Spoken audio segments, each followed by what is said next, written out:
very warm welcome. You're watching IDFC First Bank Presents Leaders of Tomorrow Season 11. I'm Ritwika Gupta.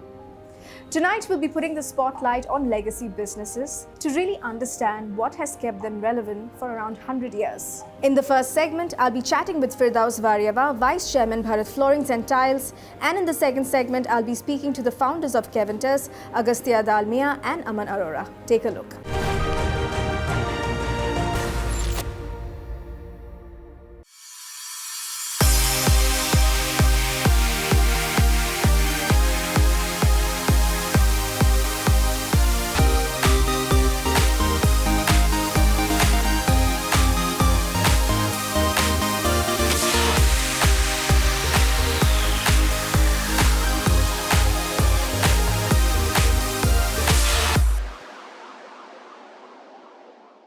Thank you, Firdaus, for being on the show today.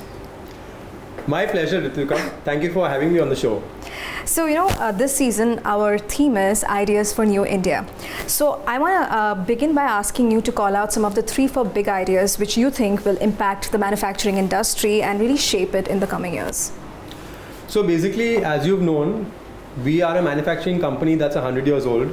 And so, we've seen everything, right from British Raj to license Raj to Union Raj to everything.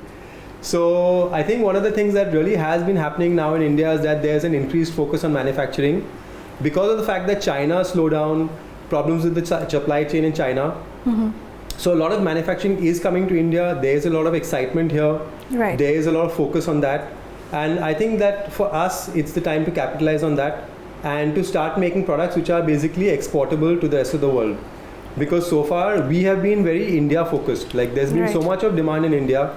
Honestly, for a small company like us, it's quite enough for us to focus on India and to manufacture things for the Indian market. But now we're actually thinking about the rest of the world as well. Right.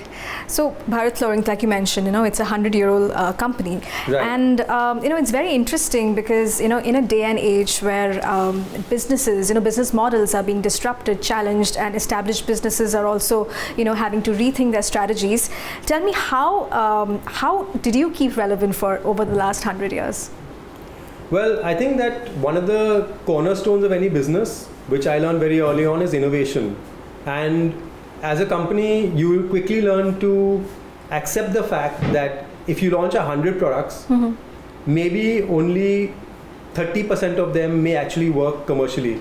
The rest of them will be failures or not do so well. But the 30% that actually work will become the growth engines for the future. So similarly with Bharat Floorings as well, like we've had a lot of these products which we've launched and then which have subsequently turned into growth engines for the company. Right. So that's a continuous process for us where we keep on reacting to the market mm-hmm. by putting out what we think that the market would like, and then if it doesn't work, we just introduce a new product and so on and so forth. Nice. Firdaus, I also want to talk about the Make in India initiative by the government. Mm-hmm. Tell me, how has that impacted the industry, especially the flooring and tiles industry, in terms of ease of doing business or regulations? What can you tell us? So I think that one of the key factors about the Make in India movement has been the consciousness and the awareness that has come into people's minds. Yeah. Like people never thought about it earlier, frankly. Yeah. People always thought that, it's a flooring, it's made somewhere, I don't care where, and they used to just buy it. But with the Make in India movement, people have actually started to question, where is this made? How is it made? That's been the one major factor that's come from this movement. The second major factor, I think, for the ceramic tile industry mm-hmm. has been huge. Because Make in India has impacted the ceramic tile industry a lot by encouraging them to manufacture in India, and there are huge plants coming up in Morbi. Right. Whereas for us, we've always been Make in India, so for us, there's been the psychological impact, I would say, more than anything else. Right. And if you can also talk to us about some of the challenges that are still perhaps prevalent in the industry. So I think that there are several challenges. I think that the handmade nature of products is not as widely accepted mm-hmm. anymore. Like we are becoming rapidly industrialized. We are moving to a very quick form of construction, installation. The same thing that's happened in the US, for instance, we were always maybe 30 or 40 years behind them in terms mm-hmm. of how people were constructing houses. But now rapidly you are finding that people are kind of taking this quick method, and Right. for us that's not such great news, but it also means that we also have to innovate and also come up with something which is both handmade and also quick to install, which is Right. what we are doing. What's the kind of role technology plays for Bharat Floorings? So the role that technology has played in our business is massive. I cannot even tell you how massive, because you see, we make everything by hand, Yeah. and people used to have a huge problem with visualizing how it looks, right? So we used to try to describe it, we used to try and say, this style, that color, blah, blah, blah. But with modern technology, now we have so many tools at our disposal where we can basically show people on the computer how it's going to look, and then only go for the manufacturing process. That's one huge step forward for us. The second step that has made a massive difference has been digital media. So in the old days, if you wanted to place an ad in a magazine or a newspaper, there was a huge amount of spend. I mean, I remember people used to come to us and tell us that, if the company spends 1 crore, it'll hardly be anything. It'll be just a drop in the ocean and things like that. And now if you actually look at it, 1 crore on a digital campaign is huge. I mean, you Yeah. can have a massive impact with just 1 crore in the digital space. Right. So this has been a real game changer for smaller businesses which don't have access to massive amounts of capital to spend on advertising. We can use the digital space, and we can use it very effectively. We can leverage it. And if you look at Bharat Floorings right now, we have like around 80 something thousand followers on Instagram. So whenever we push something out on that channel, we get a huge response. And I think that for us has been like one of the lifebloods of our organization right now. Amazing. I also want to talk about some of the trends that Right. are shaping up in the market. If you can talk to us about that. So one of the things that happened about the market trends is that people are very excited now to buy high-end products. Okay, the days when everyone was looking for cheap things is kind of going away. Right. People are looking for quality high-end products, which is actually being manufactured in India now. So if you look at both our industry, the cement tile industry as well as the ceramic tile industry, there is a lot of high-end products which are being sold in India and which are also being manufactured in India. Firdaus, I also want to talk about your sustainability approach, some of the environmentally friendly practices that you're perhaps taking for your products and operations. What can you tell us? So honestly speaking, we are such an old school product, and one of the features of our product is that it was always engineered to last as long as the building lasts. Right. So that in a way is very sustainable, because you're not ripping out something, you're not trashing it. It can last easily a 90 or 100 years itself, Yeah. the product itself. So we consider that to be quite eco-friendly. But apart from that, what we are doing is that we use a lot of recycled materials. We upscale a lot of materials. So for instance, this much wanted Italian marble that everybody shoves into their houses, we actually take all the waste from that and then we make it into tiles. Similarly, we take all the glass we can lay our hands on. Every time you're drinking a beer bottle or a whiskey bottle, there's a good chance that we can take that glass and we can convert it into a tile. So there's a lot of this kind of eco-friendly stuff that we're doing, which is not really emphasized on, but because of the nature of our business, we can actually use a lot of recycled materials and make it green. Finally, as we wrap up this interview, tell me, what is your vision for Bharat Floorings in 2023? So one of the biggest visions we have right now is that as India is growing, as people's disposable incomes are growing, and as tastes are getting better and better, so we also want to increase our footprint. So Bharat Floorings is going through a massive expansion phase. We are actually putting in new factories. We're training a lot more workers, because everything that we use is handmade. So that requires training. Like one worker to train takes around 6 months. So along with the workers, we also have to train the workforce to install the products, because that's also labor intensive. Right. So we are going through this national expansion phase where we are basically upskilling workers. We are finding new people. We're expanding the factory footprint. We're also expanding the sales footprint. And lastly is that we're also looking internationally to see how we can take our products to the rest of the world. Right. So Well, that's the plan. amazing. All the best. And it was lovely chatting with you. Thank you so much. Really enjoyed this. Thank you, Ritwika.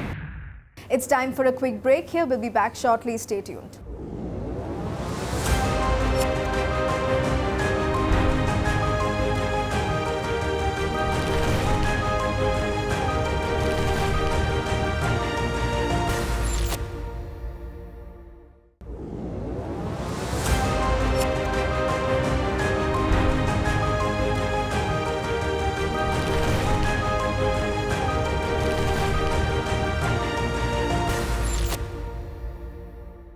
Welcome back. You're watching IDFC First Bank presents Leaders of Tomorrow Season 11, and right now I'm in conversation with Keventers.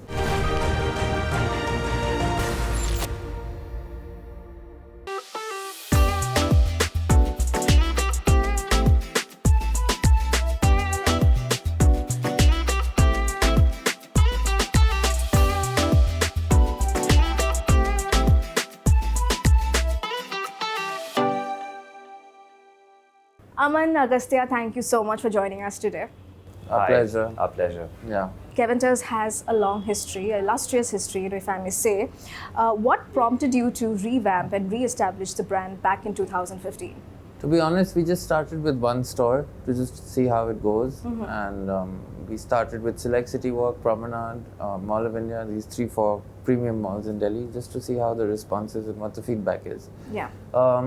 The response was overwhelming. We had a lot of brand love. There was a lot of brand equity to be mined, and there was just a lot of love for milkshakes and ice creams and all that we do. And then we started to franchise, and then we expanded from there. I guess what I'm trying to say is we didn't pre-plan the way things are going to turn out. It just happened from one store, and then it organically expanded. And then we started evolving and we started growing as time went by. Our vision was simple. It was just to sell milkshakes. We didn't really plan or write down anything like that in terms of the growth, the number of stores that we must have, the cities, the countries where we should be opening. Nothing was planned like that. It only changed around 2017, 2 years into operation. Today the vision is different. Today it's to delight customers, to serve customers, to bring generations together. Through constant innovation of our milkshake and ice cream products. Right. So tell me, over the last 8 years or so, are you seeing consumers viewing Keventers differently, or is it simply the nostalgia that's, playing? What is your take on it? It's a bit of both. Nostalgia, you can't get away with it from it because it's been there since 1925. You've got multiple generations who've consumed this product, but there's also a new generation that has not been exposed to Keventers yet. Right. So our marketing activities, our sales, everything is geared towards also focusing on this generation. And this generation does not care much about the past. So for them, it's about the products we serve, the culture we're trying to create, the store presence that we have, and the convenience that we offer. Right. Coming back to you, Agastya, tell me about the categories, that the brand has today. Are there any new segments that you're venturing into, or any new markets that you're tapping into? Sure, of course. Most of our sales are from milkshakes. I think 75% of it comes from milkshakes and add-ons and toppings in the milkshakes. 25% is from ice cream. That includes ice creams, ice cream sundaes. We are exploring some food items and eatables and savory snacks just to add on to our portfolio. But the main focus will always be dessert. Right. Will always be dessert and dessert categories, and we want to expand more in the ice cream vertical. We want to innovate in milkshakes. We want to add smoothies and juices. So it'll be beverage based, and it's based on ice cream. Right. Ice cream was a natural extension for us. And ice cream is very recent. Ice cream is used in all our milkshakes. And only 2-3 years ago, we realized, and this is just before COVID, that ice cream in consumer packs could be introduced. And not only just through our retail stores, but outside as well. Unfortunately, COVID happened. That stalled things for us. We could not pivot quickly. But today, and at least going forward, we're thinking of taking our ice cream beyond the stores. Right. So I think in the next 5 years, the vision is very clear. The objectives are clear that it has to be dessert, beverages, not just milkshakes. Right. We're synonymous with milkshakes only today. Sure. So you also work on a company-operated, company-owned model, right? If you can also talk to me about the advantages of this model and how that has impacted the growth of the brand. So earlier when we franchised, normally if a franchise tenure is for 5 years or sometimes 6-7, but so the franchise operator would be interested in just his tenure naturally. Yeah. We look at it from a long-term point of view. So we make investments into the store. It just controls and operations were easier if it's just a company-owned model. Our relationship with the aggregators, it was easier for us to leverage that with our own stores than with the franchise stores. franchisees would find it difficult to make investments into the aggregator platform that is Zomato and Swiggy. Yeah. Where you invest and you reap the returns a few years later, or even a year or year and a half later. So it's difficult for the franchisee to think ahead, and naturally it's just for a limited tenure. So, looking at that, looking at the operational ease, looking at controls, looking at how easy it is for us to innovate and introduce new products, and if we own the stores, these 3-4 factors led us to believe that it might be better. It's also more lucrative for us to own the stores ourselves than to franchise it. Currently, we are present in 65 cities, and we've got a store presence of approximately 210 stores. Sure. I think looking at the geographies, of course, we can definitely double our store count in the next 4 or 5 years. Yeah. But it's not easy to open 100, 200 stores quickly. There's also limited real estate opportunities that we have, whether it's malls or high streets, and you have to be very picky when you select these locations. Yeah. Because generally the rent yields, the rental charges, at least for commercial, are very high if you compare it to the rest of the world. So our growth plans include opening at least 40 to 50 stores this financial year. Dubai will also see probably about 4 to 5 stores this financial year. But of course, look at the geography. So focus will always be India that way, because the number 5 versus 50. So for that very reason, we want to focus in India. Awesome. So I want to try and understand the geographies a little bit right now, in terms of the response, in tier 2, tier 3 markets after 2015, since you guys have been taking helm. So how has that been? And is there any expansion plans internationally for you? Are there any expansion plans going global and stuff like that? So we are global at the moment. We went to Nepal. We had to roll back operations from there, but we are in Dubai. We are in Oman. We are in Kenya, but that's not our focus. We franchise to these locations. Our focus for the next 3 to 4 years is definitely India, and how to maximize how the brand can maximize its potential in India. There's still a lot of scope here for products and product portfolios, and in the dessert category in this country itself.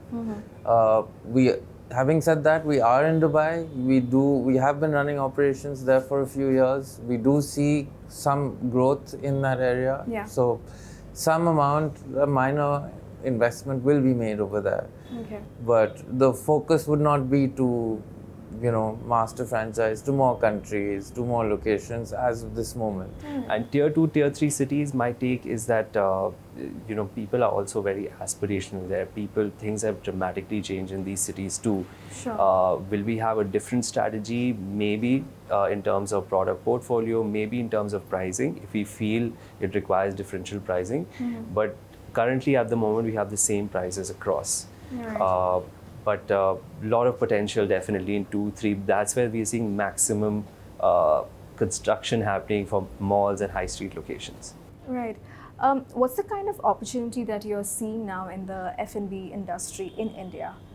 If you can talk about the prospects. Today, I feel that 2 things. It's easier to open a business because there are a lot of avenues. There are a lot of avenues for growth, but also to raise capital has become much easier, whether it's through banks, whether it's through people, angel investors, or all kinds of investors are available there. So there's a lot of capital available. Sure. To start is easy, to sustain is difficult, because sustenance requires a lot of infusion of capital again, and there might be some burn also, considering we have to also rely on the aggregator business. That being said, we are store-wise profitable. Our expenses are pretty controlled, and we've been in this business for about 7 to 8 years, right? Yeah. So, like I said, scaling might be a tough one, but starting something is much easier for a small business. And if there is a product out there you believe can start, I think you should totally try. Despite inflation going up, the consumption hasn't gone down. It's still a great market. It's a good time to start any business. It's easier to start a business because it's easy to raise capital today. So now you have Jubilant as a partner on board. Tell us, what are your expectations from this partnership, and how do you really want to scale this business with this partnership? So they're still early days. We are seeing how we can collaborate, but I'm sure they have a lot of intelligence and a lot of expertise that we can leverage from their management team, from their promoters, and I'm really looking forward to it. Great. So, our theme for this season is Ideas for New India. As we wrap up this conversation, tell me, what are your big ideas for Keventers as a brand in New India? Lots of ideas. I think it goes from product portfolio. Some of the products that we want to focus on are the dairy-free products. We've always been predominantly dairy, but we are seeing demand for non-dairy products. We're also seeing demand for healthier products. So we're also looking into smoothies. We have a limited store presence and a store size. So there's only so much we can do as far as the product is concerned. But as far as the experience, there is a lot to do. We're looking at this financial year as a new year to sort of re-innovate ourselves and reintroduce the brand once again. And that's an exercise that every brand has to undertake every few years. Apart from that, not just the retail presence, I think there is scope in the FMCG space, there's scope in the D2C market, there's on the e-commerce market. We could be seeing some new products there too, in whether it's merchandise, whether it's a new product like a beverage, maybe. I can't announce it right now because we're still working it out. Okay. But that's definitely the track that we want to take forward. All right. Okay. Well, it was lovely chatting with the both of Thank you. All the very best. Thank you so much. Thanks. But that is a wrap on this episode of IDFC First Bank Presents Leaders of Tomorrow Season 11. We hope you enjoyed the conversations. Thank you and goodbye.